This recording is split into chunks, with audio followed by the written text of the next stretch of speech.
Bienvenidos a este balance que hace el financiero Bloomberg en materia de seguridad, de procuración de justicia, de seguridad nacional. ¿Cómo le fue a México en este 2017? Para platicar sobre ese tema nos acompañan aquí en el estudio Luis Wertmann, presidente del Consejo Ciudadano, también David Ramírez, coordinador de Seguridad y Justicia de México Evalúa, y también el doctor Juan Ibarrola, experto en Fuerzas Armadas. Muchas gracias a los dos. Por contrario, gracias Héctor. Luis, de hecho el propio David Ramírez más adelante nos va a acompañar y se va a incorporar. Muchas gracias de mientras. Vamos a comenzar. Juan, si nos puedes poner en perspectiva, en términos generales, para de ahí partir en el análisis y sus comentarios, ¿cómo le fue a México en estos puntos? ¿Cuáles son los 3 o 4 o 5 aspectos que dominaron en estos aspectos nuestro país? Terrible, yo creo que es un resultado de año 2017, terrible, porque al final del día la impunidad con la que se mueven los grupos delictivos en México, saben qué nivel de impunidad pueden tener, saben que una respuesta de estados, de municipios y también de alguna forma la respuesta federal no es suficiente para enfrentarlos. ¿Y por qué? Porque son puntos muy localizados los que tiene el país, donde existe por un lado criminalidad, pero por otro lado violencia, que no necesariamente van juntas. Desafortunadamente lo que estamos viendo ya son la disolución de esos medianos grupos criminales a grupos muy pequeños que se venden como grandes grupos que no lo son, pero que promueven y practican violencia. Y mientras eso le afecta al ciudadano, es decir, al ciudadano que se sube al transporte público y lo matan, al ciudadano que en su tortillería no puede trabajar porque le cobran un derecho de piso, o al ciudadano que lo extorsionan, pues evidentemente el resultado es negativo. Desafortunadamente caemos en el juego, y lo digo brevemente, de una respuesta de Fuerzas Armadas contra una nula respuesta por una parte de autoridades, en primer lugar de gobierno, y en segundo lugar de autoridades policíacas o de corporaciones policíacas que no tenemos en este país.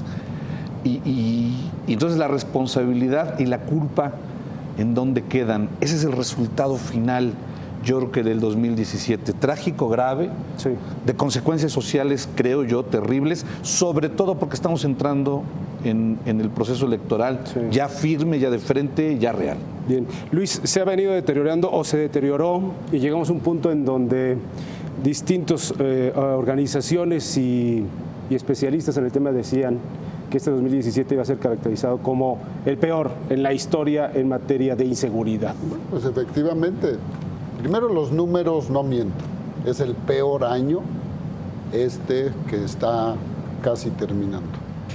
Independiente de decir este es el peor año, lo que hay que preguntarnos es ¿y por qué este es el peor año? ¿No?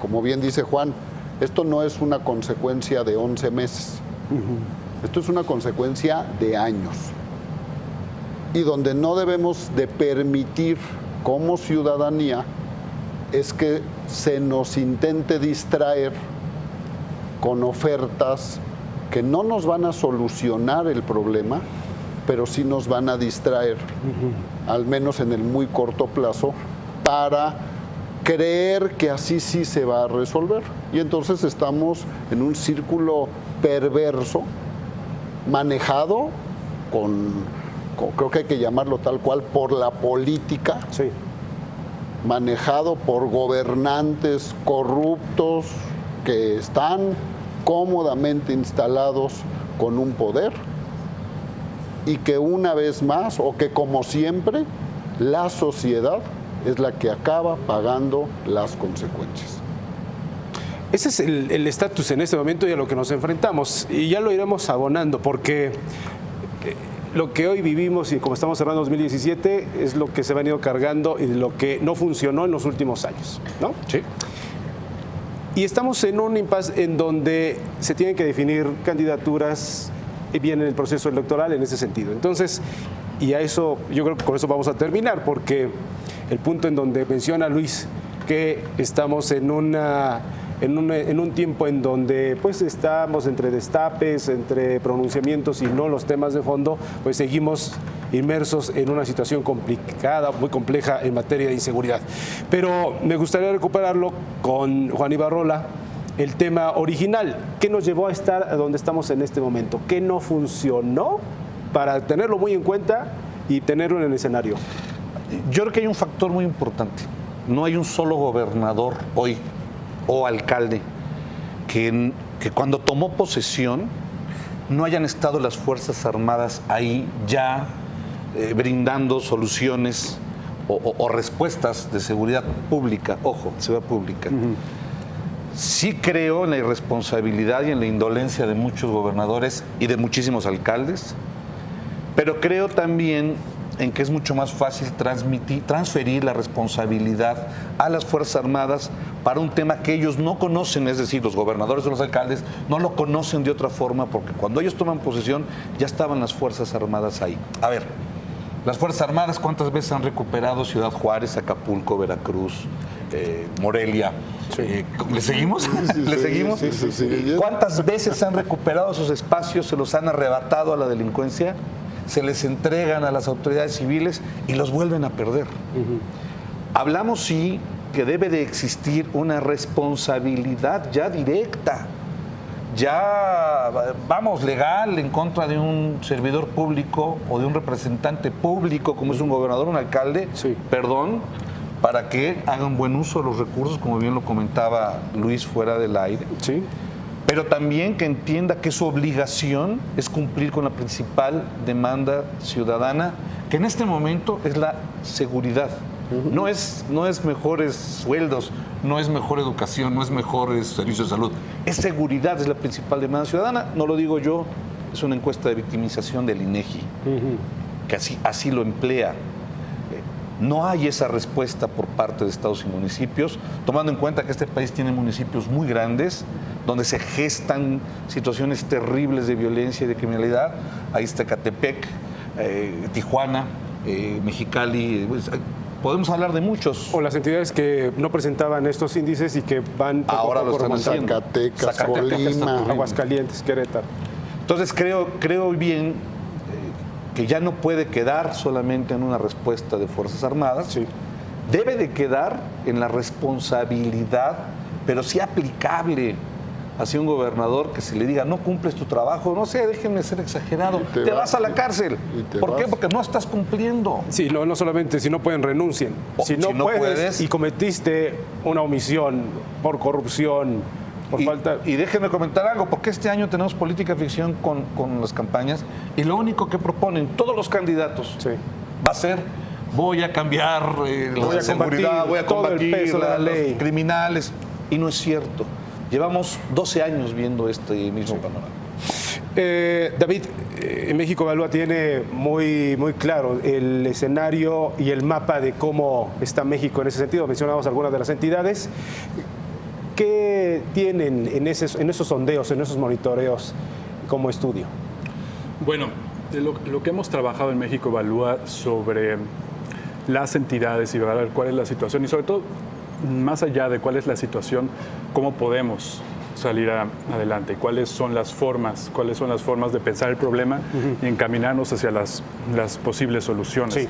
Lo que hemos desarrollado en México Evalúa y que es algo que hemos estado insistiendo durante toda esta administración y ahora justamente que estamos en vías de un cambio de administración, es uno de los puntos en los cuales queremos insistir, que hace mucha falta que se hable sobre ello y que se incorpore al diseño de políticas públicas. Son dos puntos. Sí. Trabajar en el desarrollo de capacidades institucionales y pensar en soluciones locales, enfocadas a partir de los contextos específicos. Estamos en un momento en donde no podemos pensar en solucionar la gran problemática de seguridad pública que tenemos en el país con ideas omniabarcadoras totalizantes, porque la realidad del país es muy compleja en todos los niveles, en muchos aspectos. La criminalidad no es no es una excepción. Sí. Entonces necesitamos enfocarnos en soluciones locales y trabajar con las instituciones locales para fortalecerlas y que a la larga, porque esta es una de las partes importantes, tiene que ser un plan que nos dé una solución a largo plazo, Sí. no cortoplacista. O sea, lo que nos quieres decir es que parte de las soluciones tiene que ir de lo micro a lo macro. Exactamente. De lo micro a lo macro. Pero si de lo micro a lo macro no funciona, no, regresando al tema de los presidentes municipales corruptos o los presidentes municipales que se hacen a un lado. A lo mejor no son corruptos, pero dejan hacer, dejan pasar y de ahí se fastidia el tema, ¿no? Cuando no cumplen esa responsabilidad, algo que mencionaba precisamente Juan, ¿cómo ustedes lo están observando? Sí, Porque por nos podemos supuesto. quedar nada más en la pura teoría. Sí, no, es una estrategia que también tiene que aceptar cuál es la realidad nacional. Sabemos que hay, justamente como insistimos en el punto de que hace falta desarrollar las capacidades institucionales. Sí. Sabemos que hace falta porque hay graves deficiencias a nivel local. Pero plantear el problema como que fuera algo que no tiene solución, Sí, sí. y que entonces hay que pensar atacar en otros niveles y que solamente, por ejemplo, una solución a nivel federal o nada Mandar más a el nivel ejército, estatal, mandar a los exactamente, marinos. va a ser lo único que va a mantener la paz en el largo plazo. Creo que es una forma equivocada Es lo que de estamos pensar. viendo ahora, ¿eh? Exactamente.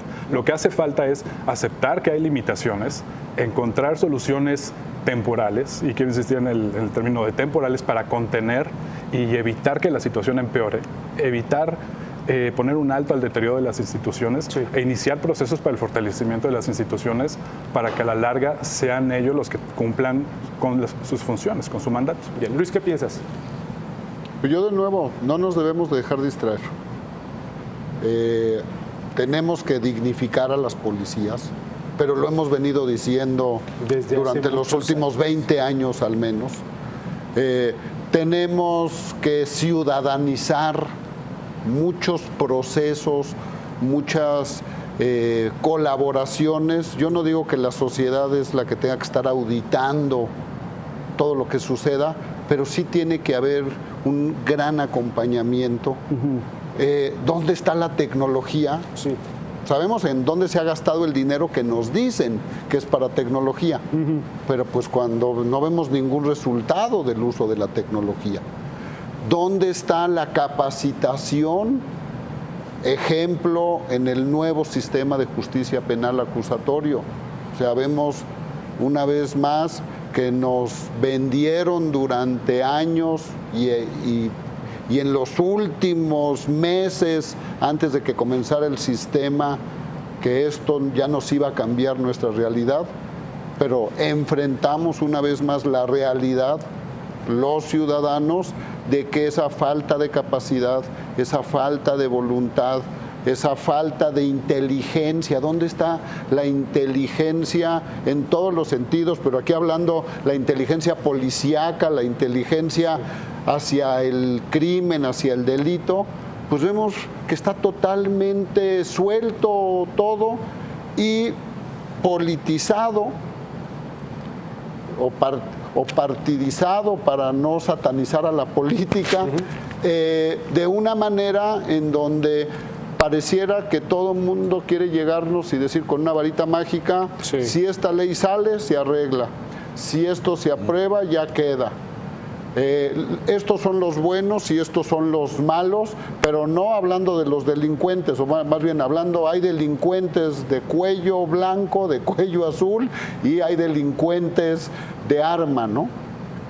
Y en esa dinámica creo que hemos estado como sociedad mexicana durante, yo sí creo, al menos en los últimos 20 años, porque no se nos olvide, 97, 98, todas las olas de secuestro, Así es. los asaltos bancarios, no se nos olvide después toda una serie de cosas que afortunada y desafortunadamente nos olvidamos muy rápido de ellas, porque pues nada más traemos muy presente lo que pasó el año pasado y lo que pasó este año, cuando dices, oye, Esto ya lleva 3, 4, 5, 6, 7 años y sigue adelante y adelante y adelante.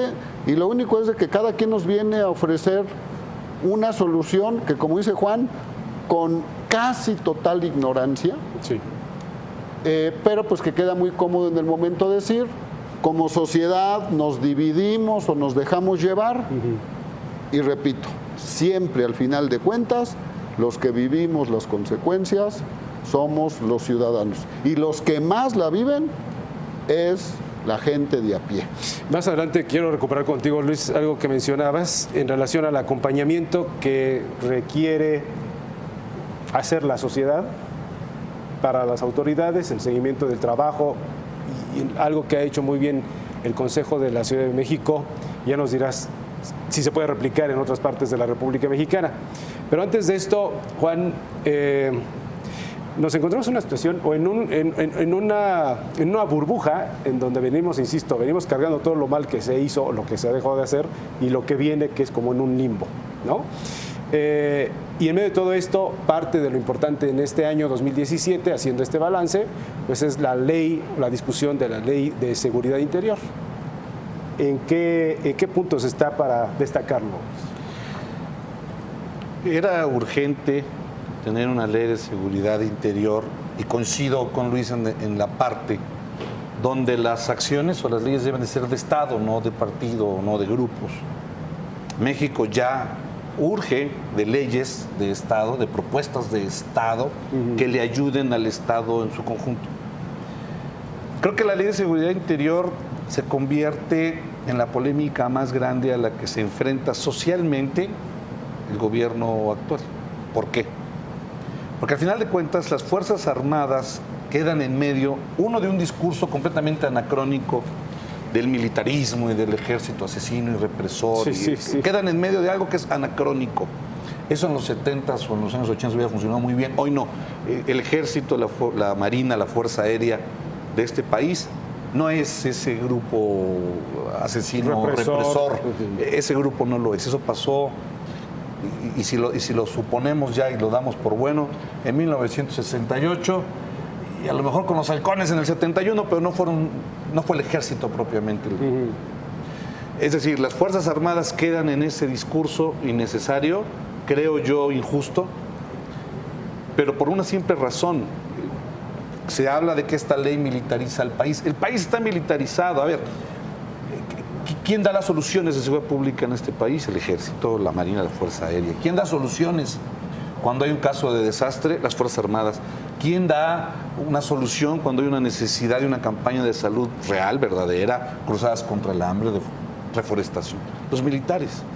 Si entendemos el militarismo o la militarización como el negativo, insisto, de los años 70, 80, bueno, pero la pregunta queda, sin las Fuerzas Armadas en las calles, en todas las labores, no solamente en labores de seguridad, ¿qué hubiera pasado con este país en los últimos 12 años? Por eso creo que el quedar en medio no funciona y se vuelve polémico socialmente, porque entonces, ¿quién da la respuesta? Los militares no quieren hacer esas labores, se han cansado de decirlo, el secretario de Defensa, el secretario de Marina, han dicho alto las dos manos y han insistido en que no quieren estar ahí porque ellos llegaron a coadyuvar a una solución, una necesidad donde la autoridad civil se vio rebasada. Así es. Y se me hace muy interesante lo que comentabas, en función de encontrar soluciones exactamente en el lugar, específicas. Que yo creo que si la ley de seguridad interior se aplica de manera correcta, sucede. ¿Por qué? ¿Quién tiene una radiografía real de la seguridad en México? Los militares. Porque son la institución, la única institución que puede llegar a lugares donde ninguna otra institución del país puede llegar. Tiene la tecnología, tiene el personal. La tecnología, tiene el personal preparado. Eso de que dicen que los militares ya no están preparados para hacer funciones de seguridad pública, yo difiero, llevan 12 años haciéndolo. Lo tienen, lo están haciendo. Ya alguna experiencia deben de tener, sin embargo, no es su naturaleza. Por lo tanto, deberían de escuchar alcaldes y gobernadores, y esto lo digo con conocimiento de causa, cuando algún general o algún almirante, comandante, son militares o navales, les dicen, oiga, gobernador, usted tiene un problema serio aquí, y esta es la lista de gente que le está causando el problema. Sí, señor general, sí, señor gobernador, me guardo la lista. Y por eso creo que es tan polémica, porque insisto, la sociedad, bien lo dijo Luis, la sociedad es la pagana, la sociedad es la afectada. Económicamente el país tiene un impacto terrible en microeconomías, en pueblos, en rancherías, en ciudades. Y a nivel nacional, a nivel macro, cuando ven los grandes inversionistas extranjeros, el nivel de impunidad que tiene este país, pues yo no meto mi dinero por ahí. Tenemos que hacer una pausa. Continuamos con este balance que hace el financiero Bloomberg en materia de seguridad y procuración de justicia, seguridad nacional 2017, con nuestros 3 invitados. No se despegue y nosotros volvemos.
Continuamos con usted con este balance 2017 que hace el financiero Bloomberg en materia de seguridad pública, procuración de justicia y seguridad nacional. El maestro Juan Ibarrola nos estaba poniendo el contexto dentro de lo más importante en este año que está por terminar. Una de las discusiones trascendentes es la ley de seguridad interior. Nos explicaba la labor del ejército, cómo ha venido desarrollándose en este combate al crimen organizado. Pero hay organizaciones que no están tan a favor o no están tan de acuerdo en este papel. México Evalúa, David Ramírez, ¿qué posición tiene al respecto?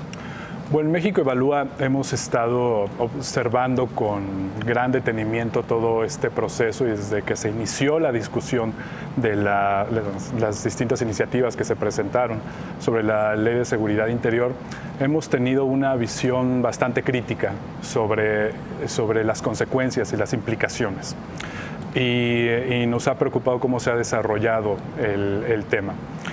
En primer lugar, estamos de acuerdo que el ejército en ciertos contextos es muy necesario para ayudar a contener, apoyar a las autoridades locales. Eso no lo ponemos en duda, de acuerdo a nuestro trabajo y al conocimiento que tenemos de la situación en el país. Sabemos que como el ejército no está diseñado para llevar a cabo labores de seguridad pública y constitucionalmente eso tiene también problemas y hay todo un debate jurídico al respecto, en el cual no quisiera entrar, pero se ven situaciones donde tiene que actuar y llevar a cabo acciones de seguridad pública para las cuales no está diseñado. El problema que nosotros vemos es que sí, sin duda necesita un esquema, un reglamento, necesita tener certidumbre.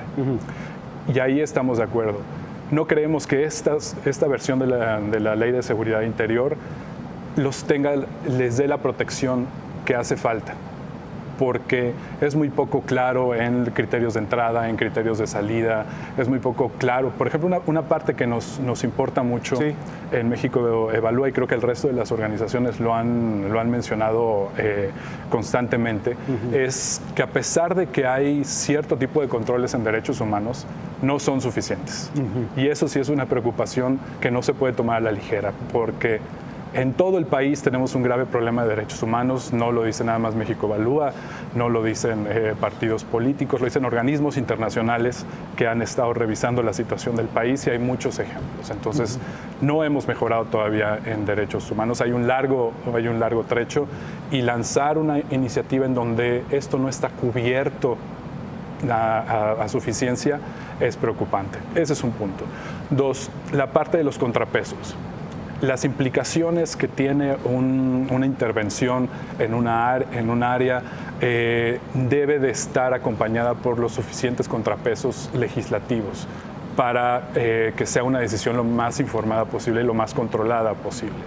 Y 3, y que en México Evalúa es otra cosa que nos preocupa mucho, porque va en contra de lo que nosotros hemos trabajado como posible solución, más bien como única solución al tema de seguridad y a una seguridad estable, es que no está acompañada la ley con la idea de vamos a mejorar las capacidades institucionales de los estados o los municipios a los cuales estamos ayudando. Simplemente no se menciona absolutamente nada.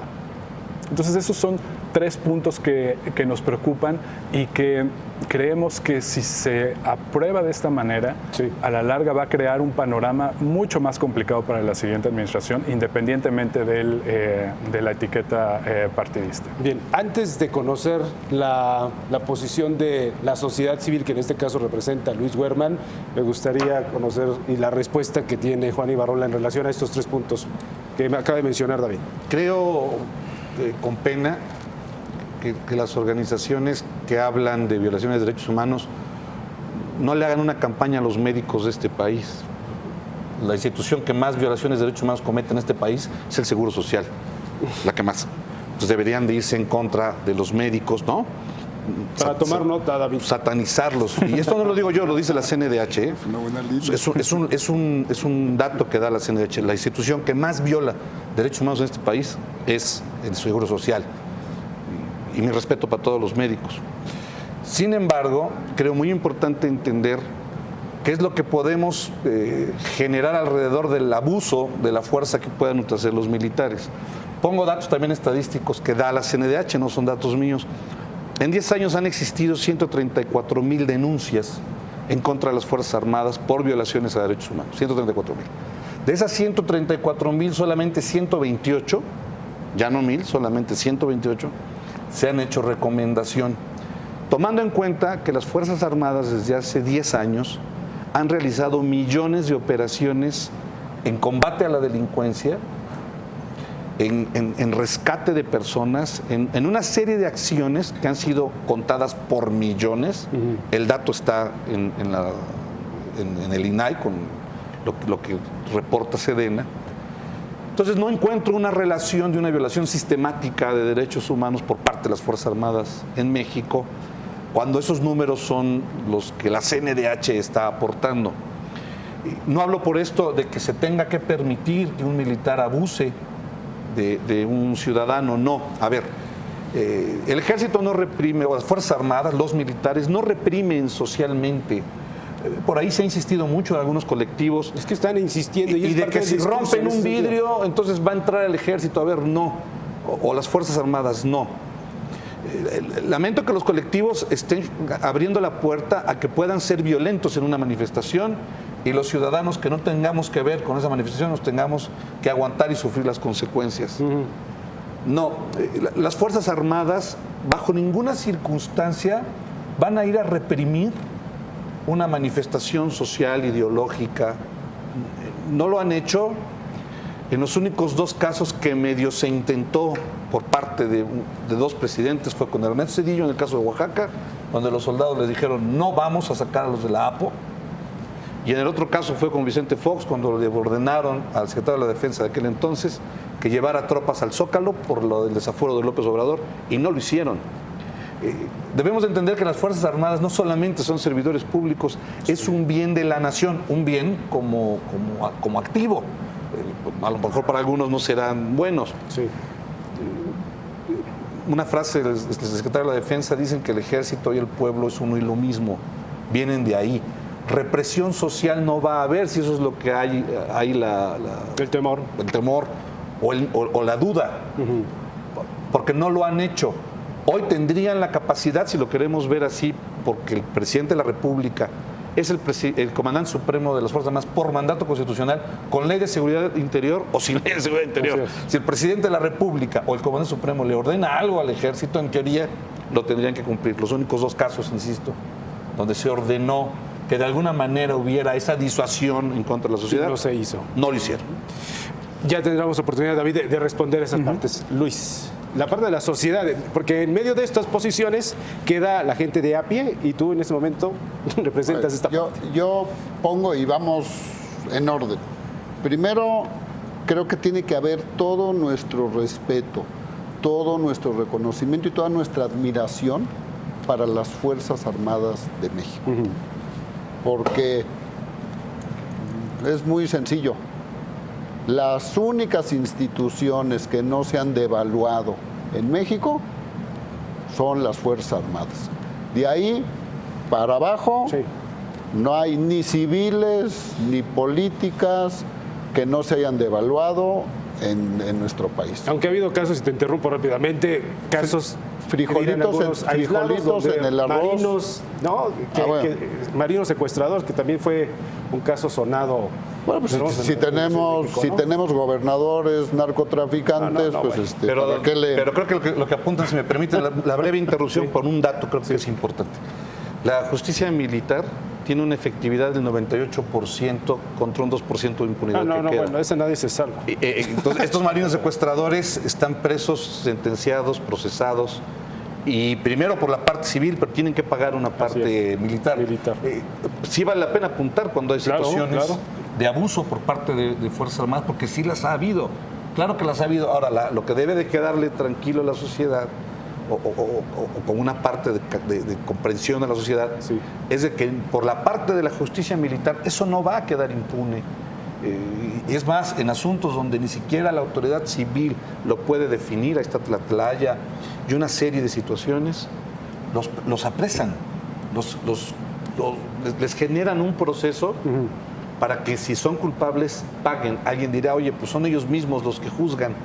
No es precisamente, para eso existen las justicias militares en el mundo, para que la disciplina no sea vulnerada. Bien. Correcto, te interrumpimos, Luis. Bueno, entonces, eso es algo. Creo muy oportuno también ese término militarizar, hay que ser muy cuidadosos. Creo que es la participación de las Fuerzas Armadas en la vida de México. Y por eso es que tenemos que reconocer cuando han habido terremotos, inundaciones, epidemias, sequías, ¿quién es el que le entra al quite siempre? El Ejército, las Fuerzas Armadas, la Marina Armada, la Fuerza Aérea. Entonces, ojo cuando decimos militarizar. Cuando a mí me dices militarizar, pues yo pienso en dictadura y pienso en que el señor general Pinochet... toques de queda, que no puede salir. Y creo que eso es lo que nadie queremos. O la gran mayoría no queremos. Habrá algunos que a lo mejor sí lo quieran, pero creo que la gran mayoría no es lo que queremos, pero que seamos muy cuidadosos, porque a veces nos inclinamos hasta poder llegar y caer en eso. De ahí ¿Qué es? Para no caer, también bien dijiste, el análisis de la ley, pues eso que se haga bien, que lo hagan los juristas. Claro que tenemos que sospechar y que tenemos que tener desconfianza. ¿Por qué? Porque nuestro poder legislativo deja mucho que desear para estar tranquilos todos, como que las cosas estén bien hechas. Pero sí creo que siempre tiene que haber una situación de pesos y contrapesos, y algo importante en cualquier, bueno, no en cualquier sistema, en un sistema libre, en un sistema democrático, es que lo militar no esté por encima de lo civil. Creo que esa es así como está actualmente la ley o el orden social de nuestro país. Por ¿no? eso es lo que así es como tenemos que buscar que así esté. Correcto. Si hay una ley de seguridad interior que en algún momento pueda llegar a someter eso civil hacia lo militar, pues yo creo que entonces ahí sí estaríamos rompiendo esos pesos y contrapesos. Y la otra es, efectivamente, lo que tenemos que cuidar más es a las Fuerzas Armadas en que no se distorsionen en sus funciones. En que efectivamente el león se comporte como león y no le pidas que se comporte como rinoceronte, y al rinoceronte no le pidas que se comporte como hipopótamo, ¿no? Esto es algo que si continúa estos incentivos perversos en los gobernantes, a quien estamos deformando es a las Fuerzas Armadas, a quien estamos haciendo que el marino, que el soldado, cómo debe de pensar, es a donde estamos generando ese conflicto, ese estrés tan fuerte, y que no perdamos de vista que el ejército, en el caso de la delincuencia, entonces lo que nos estamos acercando es a la última frontera, ¿eh? Y eso es el riesgo que, de nuevo, entre todos debemos de cuidarlo. ¿Y por qué? Porque lo primero que debemos y queremos cuidar es a nuestro ejército, es a nuestras Fuerzas Armadas. Queda claro. David, quiero entender, con lo que has mencionado en relación a esta ley, sobre que haya un mejor control en materia de derechos humanos por parte de las Fuerzas Armadas, que haya los tiempos establecidos de operación cuando se solicita de un gobernador hacia el presidente. De manera esquemática, los cómo, que nos pudieras explicar lo que les preocupan a estas organizaciones como México Evalúa, porque nos podemos perder en las generalidades, pero si ustedes tienen muy particularmente que, en el caso de los niños, de las mujeres, en caso de que si hay manifestaciones el ejército no salga, ¿lo tienen claro de esta manera? Porque lo demás ya está, ¿no? Y no es tomar partido por ninguna parte, sino de lo que ya existe y de lo que se puede hacer mejor. ¿Sí? ¿Sí? ¿Me entiendes el punto? Entiendo. Antes quisiera hacer una breve anotación sobre la comparación que hiciste entre el número de violaciones de derechos humanos que se reciben en el sector salud y en la Marina. Creo que es un poco desafortunada porque el nivel de presencia territorial y que tienen la vida de los ciudadanos mexicanos del sector salud es completamente distinto al que tiene el ejército. Mientras más contacto haya con la institución, es mayor la probabilidad de que haya violaciones de derechos humanos en cuanto a los derechos de salud, que además son un tipo de violación específico. Hablar de violaciones de derechos humanos del ejército es totalmente distinto, porque tan solo por el nivel de letalidad que tiene el ejército. Entonces, creo que sería más útil pensarlo de otra manera y no comparar dos cosas que pertenecen yo creo que la utilidad está en dinámicas función distintas de la afectación que se le pueda dar a una sociedad. Perdóname. Y creo ser claro en ello. La letalidad con la que actúa el ejército está medida en función de que hay un enfrentamiento contra criminales, y no por eso digo que los maten, al contrario. No. El ejército no está para matar delincuentes, pero el ejército bajo ninguna circunstancia mata inocentes o afecta inocentes. No afecta al pueblo bueno, que es el que tanto le llaman las organizaciones. No, el ejército, la marina, la fuerza provienen de un pueblo bueno. Pongo el ejemplo del Instituto Mexicano del Seguro Social, porque bueno, quizás estoy equivocado, pero ¿cuánta gente está afectada por ellos? Tomando en cuenta el número de personas, hay 357,000 efectivos de las Fuerzas Armadas en las calles. Solamente para atención a temas de delincuencia hay 45,000. Son muy pocos. Tomando en cuenta que la acción que desarrollan en materia social, el Ejército, la Marina, la Fuerza Aérea, no va en función de afectar el derecho humano de una sociedad, ojo, contra lo que, y no es en contra del Seguro Social, mis respetos para los médicos y para quien administra el Seguro Social, porque no es en contra de médicos, es en contra del administrador que no lo hace bien su función en materia de salud. Tengo que interrumpirte, Juan, porque nos viene una pausa y viene la respuesta de David Ramírez ante estos señalamientos. Quédese con nosotros, continuamos analizando, haciendo un balance 2017 en materia de seguridad y procuración de justicia y seguridad nacional. No se despegue.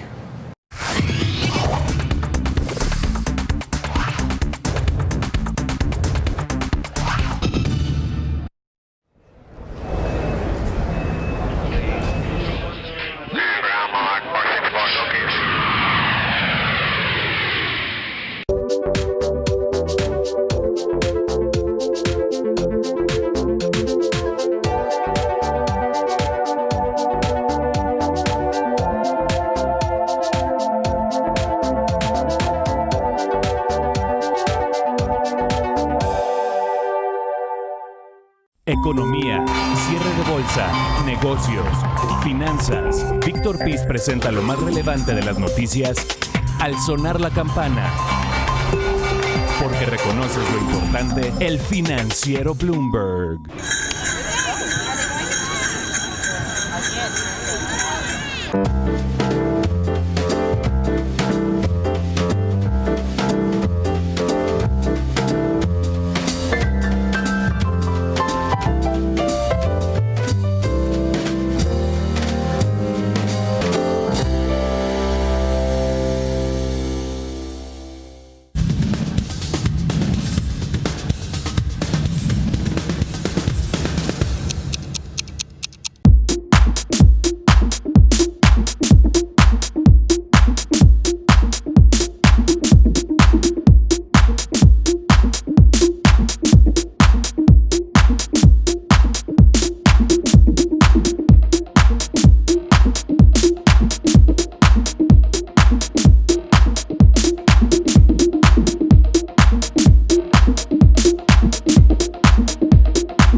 Continuamos este balance 2017 en materia de seguridad pública, procuración de justicia y seguridad nacional con nuestros tres invitados, David Ramírez, Luis Wertmann y el doctor Juan Ibarrola.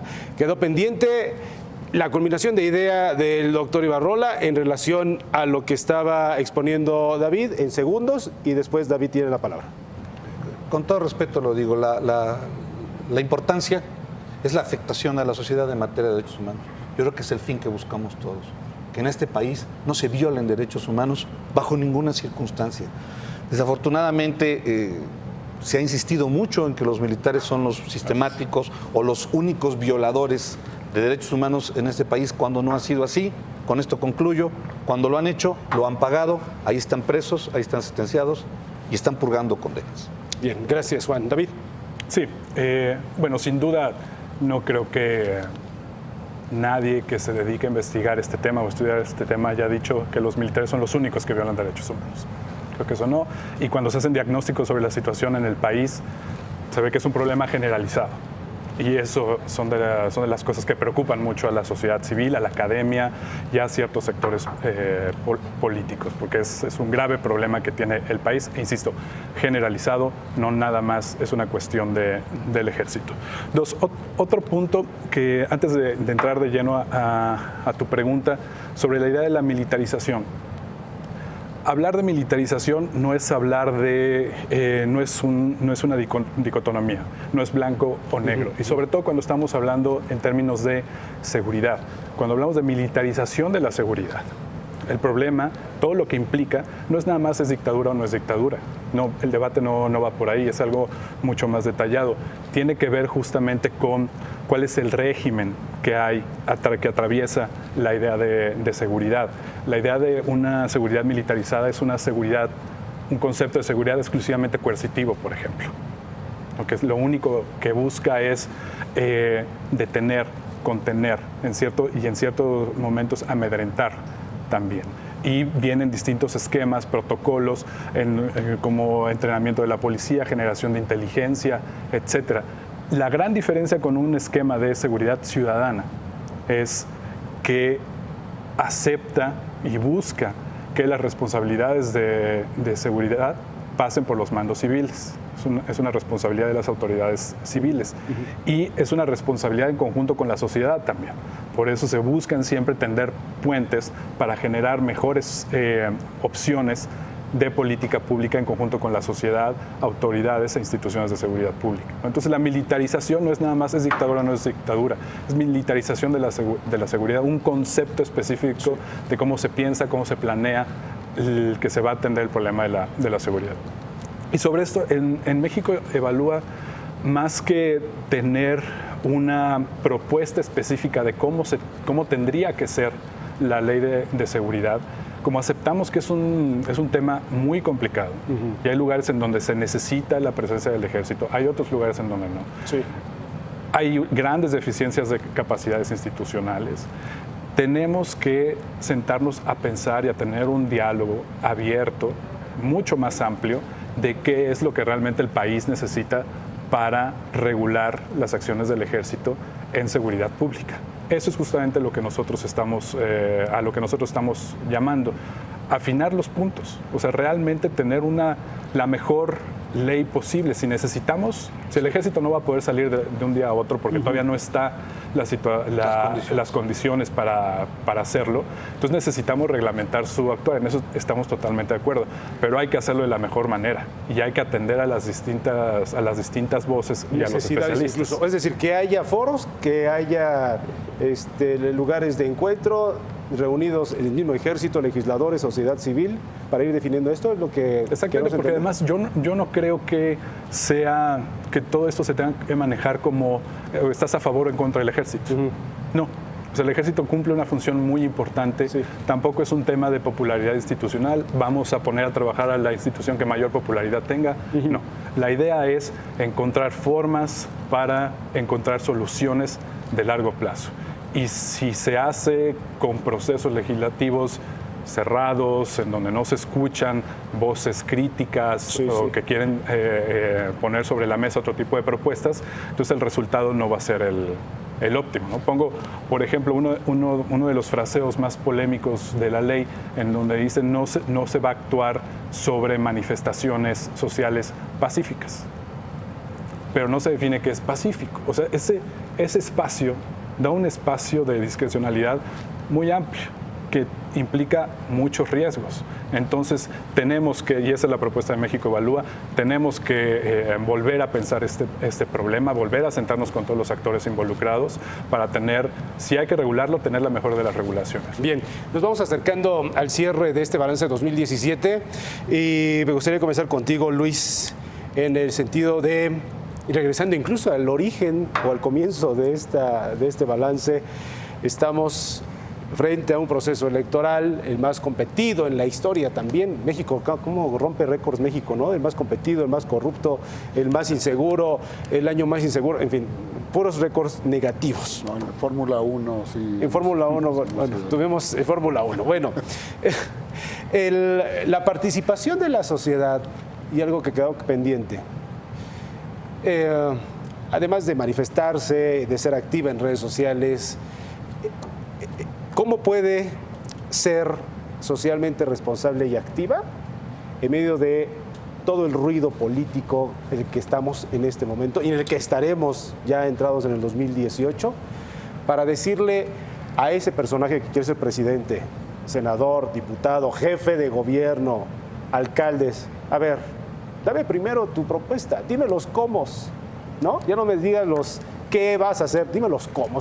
Pero quien nos vea en este momento, en redes sociales, en Facebook Live o en cualquier otra plataforma, dirán, bueno, me parece muy bien lo que dicen ustedes, pero desde mi trinchera, como empresario, como pequeño o mediano negocio, como profesor o médico, ¿cuál es el papel o desde dónde puede comenzar? Mira, a ver, lo primero que es, tenemos otra vez que ser cuidadosos porque a los tiempos a los que entramos nos vienen a vender espejitos otra vez. Así es. Y todo mundo te dice que él tiene el cómo. Nadie te lo dice, pero te dice que ellos sí lo tienen. Que sí saben cómo hacerlo. Que sí saben. Entonces, creo que el número uno, pues hay que ver trayectorias. Oiga, usted muéstreme a dónde está su caso de éxito. Eso es importante. A ver, usted muéstreme qué ha hecho bien para yo poder al menos pensar que usted tiene, como bien dijiste, un proyecto, porque también muchos ni siquiera nos llegan a proyecto, pero ese es a lo que va. Como sociedad, no es algo simple, pero tampoco es tan complicado, no es ciencia espacial. Primero tenemos que partir por nuestros entornos en donde vivimos. Sí, a ver, si como casa, como familia, y no es un discurso puritano ni moralista, porque no va por ahí, pero si nosotros mismos en nuestros círculos no estamos actuando correctamente, pues ya no estemos esperando de afuera. Eso como un margen. Ahora, ¿qué tenemos que pedirle a estos nuevos gurús que después de 3 años algunos y después de 6 años otros nos vienen a decir que ellos sí van a poder? Bueno, a ver, dígame usted cómo va a dignificar a las policías. A ver, dígame usted cómo va a hacer que el instituto de la policía sea la mejor escuela de México, ¿no? Llevando un ejemplo al heroico colegio militar, ¿no? O sea, mientras todo el mundo estamos orgullosos del heroico colegio militar por lo que es, tú ve a visitar, y tengo que poner a un lado la Academia de Policía de la Ciudad de México, la Universidad de la Policía de la Ciudad de México, que creo que a nivel nacional es la que al menos está bien calificada, llega. Pero de ahí salte y son lugares vergonzosos. ¿Cómo vamos a hacer que nuestros policías efectivamente estén cumpliendo las expectativas y las necesidades que tenemos como ciudadanos, ¿no? ¿Cómo va usted a demostrarnos que esa tecnología que nos dicen que se han gastado miles de millones o cientos de millones en cámaras, alarmas, patrullas y pistolas, efectivamente da esos resultados? ¿Dónde va a estar esa inteligencia, policíaca, de investigación?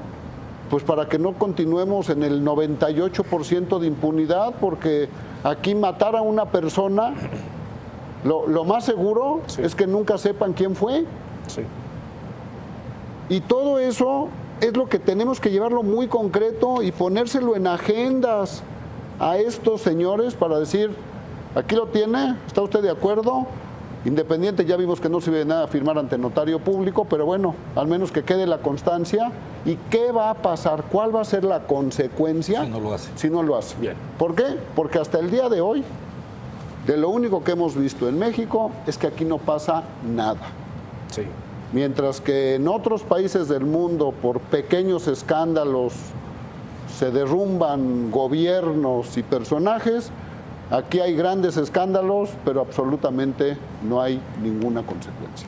Bien, gracias Luis. Juan, para cerrar, ¿a las Fuerzas Armadas les preocupa cada vez que hay un cambio de gobierno, cada vez que hay personajes que pues tratan de convencer a la ciudadanía con sus ideas, sin decir los cómo en ese sentido? ¿Les preocupa a las Fuerzas Armadas quién llegue a ocupar la presidencia de la República? No, yo creo que lo demostraron en el año 2000 cuando ganó Vicente Fox. Que había un temor, 70 ¿no? años, Cambio. 70 y tantos años de un gobierno priista y había un gran temor. Para mí fue Vicente Fox y su grupo el que gobernó del 2000 al 2006. Cuando llega el PAN con Felipe Calderón, lo mismo, en ese impasse que hubo, cómo iban a responder las Fuerzas Armadas. Y lo mismo sucedió cuando Enrique Peña Nieto llega a la presidencia, el regreso del PRI, y entonces, no, a ver, las Fuerzas Armadas creo yo que tienen una fortaleza institucional tan grande que tienen que atender la voluntad del pueblo, y esto es muy importante. Insisto, el presidente de la República es comandante supremo de las Fuerzas Armadas por mandato constitucional, no lo ponen los militares.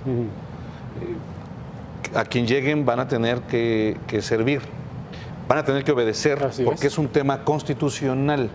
Y sí, insisto, la fortaleza institucional que tienen las Fuerzas Armadas lo demuestran no queriendo hacer labores de seguridad pública.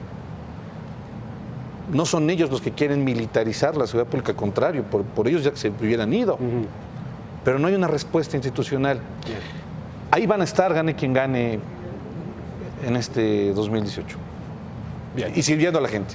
Bien, queda claro el mensaje. David, lo que le preocupa a la sociedad civil organizada, como México Evalúa, para este 2018, en este contexto preelectoral o electoral, casi, ¿cuál sería?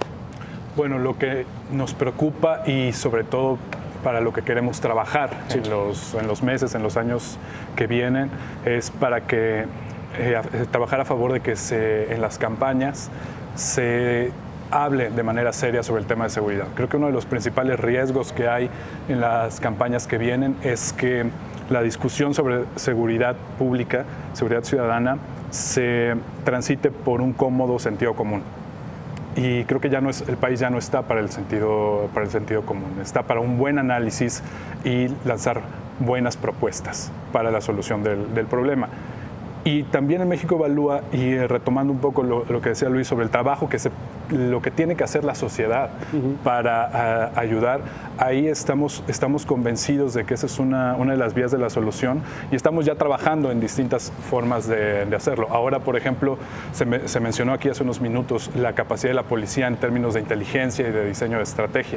Nosotros ahora firmamos un convenio con la Secretaría de Seguridad Pública del DF y estamos trabajando con información georreferenciada de homicidios intencionales que hubo entre 2000 y 2016, y parte del convenio es nosotros hacer un análisis a partir de técnicas de análisis espacial para detectar puntos críticos o hotspots en donde estadísticamente se puede ver que hay una mayor acumulación de homicidios. Y regresar, que es parte del convenio y parte de esta idea de trabajar con las instituciones, regresar con la policía, decirles, miren, estos son los resultados, se hizo de esta forma. Bien. Y de esta forma esto puede ayudar a que ustedes empiecen a diseñar una mejor estrategia, optimicen sus recursos, ¿no? Correcto. Bien, pues este ha sido el balance muy complicado en materia de seguridad, procuración de justicia y seguridad nacional. ¿Cómo le fue a México desde el punto de vista de David Ramírez, Luis Werman y el doctor Juan Ibarrola? Muchas gracias a los tres por su participación. Al contrario. Que sea mejor año 2018. Todos lo esperamos. Por favor. Así va a ser, ojalá. Ojalá que así sea. Gracias por su atención. Mi nombre es Héctor Jiménez Landín. Que pase usted excelente año y feliz Navidad.